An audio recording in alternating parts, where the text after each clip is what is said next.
Did you know that the United States has around 1.5 million working landscapers? Not to mention almost half that many firms in the industry from sea to shining sea.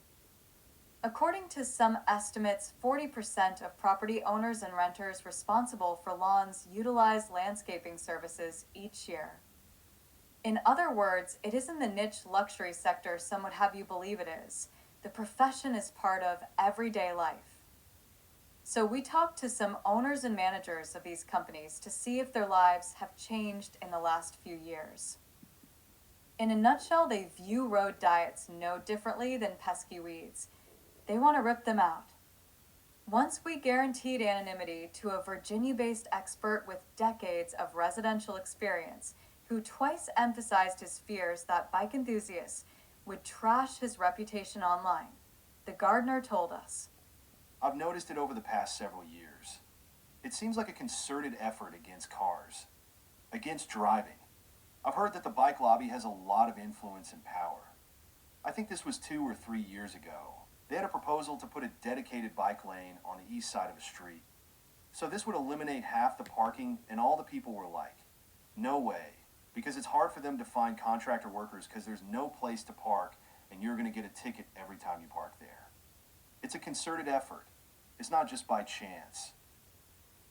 Parking tickets were also on the mind of another man we spoke with. This guy, who handles commercial landscaping work in a nearby city, relayed how things have gotten progressively harder and more stressful because of anti-car measures. They started it in front of the bus. Get an automatic ticket. Now they're doing the bike lanes and the bus-only ones, so it's harder to get around. So what I tell my team is leave bags on the corner of the next block and I'll stop by and pick it up. Zigzagging. It's challenging, but we get through it day by day.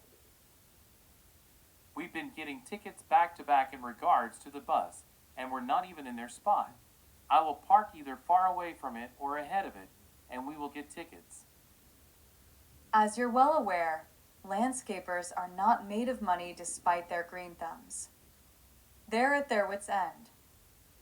Eventually, they'll simply stop engaging with clientele in areas they deem to be too much of a nuisance to operate in due to pocket-picking road diets. Yet again, urban planners have failed to calculate the negative downstream effects of meddling with our streets.